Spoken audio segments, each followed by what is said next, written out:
बहुत समय पहले चीन के एक गांव में एक दिन एक अजनबी आया। एक बच्चा जिसका नाम फू नान था, जो अपने माता पिता के साथ गांव के बाहर फार्म में रहता था। सबसे पहले उस अजनबी से मिला। उसे लगा कि वो शायद एक दुक्कड़ सन्यासी है। वैसे भी उसने कहानी सुनी रखी थी, एक सन्यासी जो जादू कर सकते हैं। और अजनबी को अचानक अपने सामने पाकर फू नान डर गया। लेकिन अजनबी का हाव भाव बहुत ही शांत और उदारपूर्ण था। फू नान ने विनम्रता से उसका अभिवादन किया। अजनबी ने कहा, कुछ समय रहने के लिए यह जगह अच्छी प्रतीत होती है। क्या तुम बता सकते हो कि मैं कहाँ सो सकता हूँ? फू नान ने उन्हें एक वीरान कुटिया दिखाई जो गांव की सीमा पर स्थित थी। वहाँ वृद्ध ने अपने लिए घास फूस का बिस्तर बना लिया और दीवार पर एक कागज लटका दिया जिसमें बड़ी और बेढंडी लिखाई में कुछ शब्द चित्रित किए हुए थे। वृद्ध उस झोपड़ी में निवास करने लगे। फू नान और उसके मित्र कुटिया की खिड़की से भीतर झांकते और वृद्ध की नींद से जागने की प्रतीक्षा करते। वृद्ध जब गांव में भिक्षा मांगने जाते तो बच्चों को उनके साथ रहना अच्छा लगता था। वो हमेशा प्रसन्न रहते थे और मौसम की ओर उनका ध्यान कभी न जाता था। वर्षा हो या धूप, वो वृद्ध वहीं पुराने सैंडल और जीर्ण सिर लवादा पहने रहते थे, क्योंकि सब जानते थे कि दुक्कड़ सन्यासियों ने निर्धन रहने का संकल्प लिया था। इसलिए गांव वाले प्रसन्नता से उन्हें चावल और सब्जियां दे देते थे। फू नान ने उन्हें आगाह कर दिया था कि वह उस जिले के सबसे धनी व्यक्ति कंजूस किसान वू के पास कभी न जाए। जो भिक्षुक अंतिम बार उनके घर गया था, किसान वू ने उस पर अपने कुत्ते छोड़ दिए थे, फू नान ने बताया। एक सुबह वृद्ध ने देखा कि टोकरी बनाने वाले के बेटे ने एक पिंजड़ा पकड़ रखा था जिसके अंदर एक चिड़िया बंद थी। बेचारा पक्षी फड़फड़ा रहा था और पिंजड़े की छड़ों से बार बार टकरा रहा था। अगर तुम पक्षी को छोड़ दो तो मैं तुम्हें एक जादू सिखाऊंगा, वृद्ध ने उसे कहा।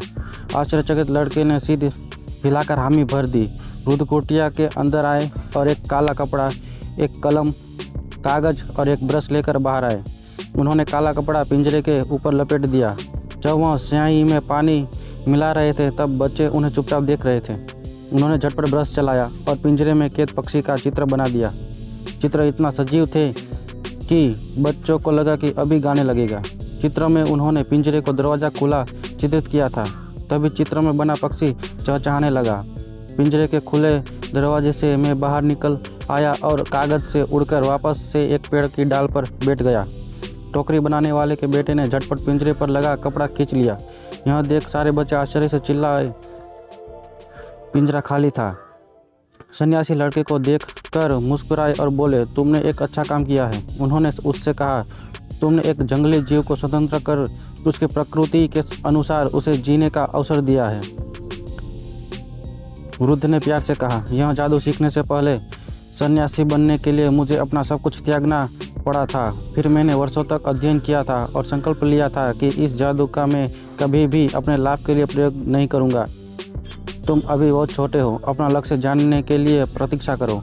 गांव में फू नान कभी कभी एक गरीब बुजुर्ग विधवा लियांग की सहायता करता था और पानी से भरी बाल्टी गांव के कुएं से उठाकर उसके घर ले जाता था, क्योंकि उसके कुएं में पानी खत्म हो गया था। गर्मी के कारण एक दिन फू नान ने वृद्ध को लियांग से बातें करते सुना। तुम्हारा कुआं कब से सूखा हुआ है? 1 वर्ष से, जब से किसान वू ने पानी की धारा को जो मेरे कुएं में जाती थी अपने नाशपाती के बाग की ओर मोड़ लिया था, लियांग ने उत्तर दिया। शायद मैं तुम्हारी सहायता कर पाऊँ, सन्यासी ने कहा। उन्होंने एक कलछी पानी छिलांग के कुएं में डाल दिया। अगली सुबह उसने देखा कि कुआं ऊपर तक मीठे निर्मल पानी से भरा हुआ था। फू नान और लियांग ने ही यह चमत्कार देखा था, लेकिन कुछ दिनों बाद भिक्षुक सन्यासी की इस जादू के बारे में सारे गांव को पता चल गया।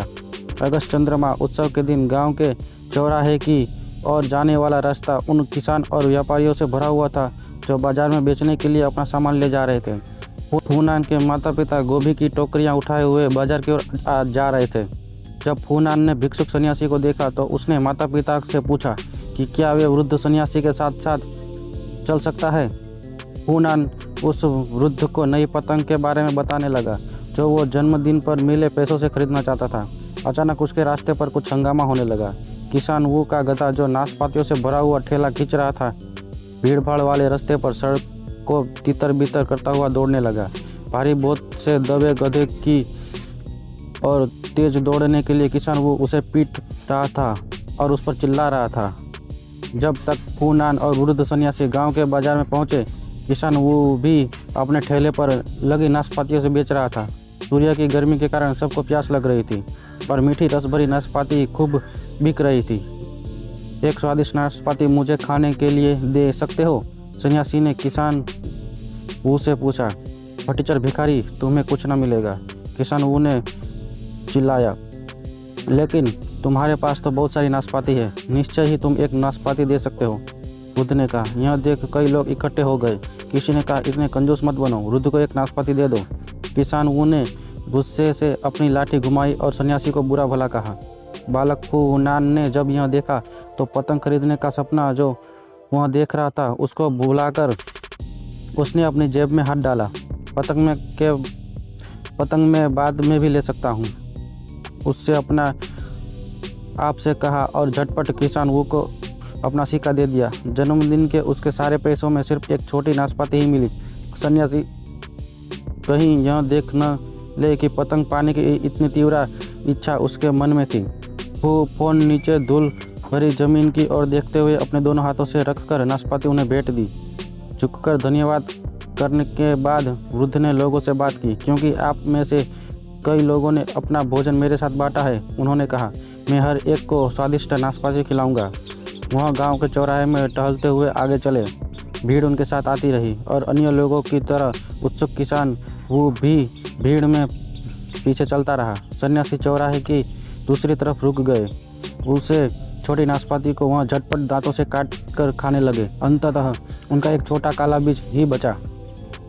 पीठ पर लटकी एक थैली से उन्होंने एक फावड़ा निकाला, मिट्टी खोदकर एक गड्ढा बनाया और उसमें वह काला बीज बो दिया। फू नान उन्होंने पुकारा, केतली में उबला हुआ पानी लेकर आओ। निकट ही की एक चाय की दुकान से फू नान उबला हुआ पानी ले आया। वृद्ध ने गर्म पानी मिट्टी में डाला। उसी पर एक हरा अंकुर मिट्टी से बाहर निकल आया। मिनटों में अंकुर पेड़ बन गया। उसकी डालों पर पत्ती निकल आई। तितलियां और मधुमक्खियां आकर्षित होकर वहां आ गई। डालों पर पक्षी आकर गाने लगे। कोपले फूल बन गई। फूलों पर छोटी छोटी नाशपातियां निकल आई जो तुरंत ही पककर सुनहरी भूरे रंग की हो गई। वृद्ध ने एक नाशपाती को सूंघा। मुझे लगता है कि यह पक गई है और हम इन्हें खा सकते हैं, उन्होंने कहा। उन्होंने नाशपाती तोड़ी और हर ग्रामीण को एक नाशपाती दी। उन्होंने सबसे बड़ी और पक्की हुई नाशपाती लियांग को दी। मीठी, रस भरी और स्वादिष्ट, लोगों ने कहा। सन्यासी के जादू से सब आश्चर्यचकित हो गए। जैसे ही अंतिम नाशपाती तोड़ी गई, पेड़ के पत्ते सूखकर पीले हो गए और झड़ने लगे। जो डालें मजबूत दिखाई दे रही थी वह सूखकर विकृत हो गई। पेड़ के सारे फल दे दिए, वृद्ध ने कहा। अपनी कुल्हाड़ी से पेड़ को उन्होंने काट डाला और उसकी लकड़ियां लोगों को जलाने के लिए दे दी। उन्होंने अपना हाथ झाड़कर धूल साफ की और अपने थैले से ढूंढकर कागज़ का एक टुकड़ा निकाला जो उन्होंने फू नान को दिया। जब तुम घर पहुंचोगे, उन्होंने फुसफुसाकर कहा, इसको एक धागे से बांध देना और फिर देखना क्या होता है। फिर हाथ हिलाकर उन्होंने सबको अलविदा किया और पहाड़ों की ओर जाने वाले रास्ते पर चल दिए। सब लोग इकट्ठे होकर उस जादू के विषय में बात करने लगे जो उन्होंने देखा था। फू नान ने कागज़ का टुकड़ा अपनी जेब में रख लिया और अपने माता पिता को ढूंढने निकल पड़ा। गांव के चौराहे से आई क्रोध भरी दहाड़ सुनकर फू नान रुक गया। लोगों ने किसानों को उस जगह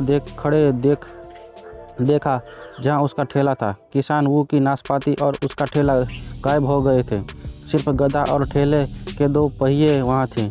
तभी फू नान समझ गया, वृद्ध सन्यासी ने जादू से किसान वो की सारी नाशपाती गायब कर दी थी। पहिए को छोड़ ठेले की अन्य भाग पेड़ बनाने में उन्होंने उपयोग कर लिए थे।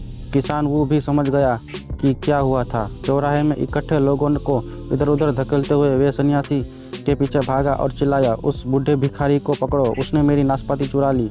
लेकिन पहाड़ों की ओर जाते रास्ते पर सन्यासी बहुत दूर निकल गए थे। किसान वो के पीछे खड़े ग्रामीण इतनी जोर से हंस पड़े कि उनके लिए खड़े रहना भी कठिन हो गया। उस दिन से आज भी किसान वो के नाशपाती खोने की कहानी सुनकर गांव के लोग अपने बच्चों को आज भी सचेत करते हैं, उस मूर्ख इंसान की तरह कंजूस ना करना, अन्यथा अंत में जग हंसाई का कारण बन जाओगे।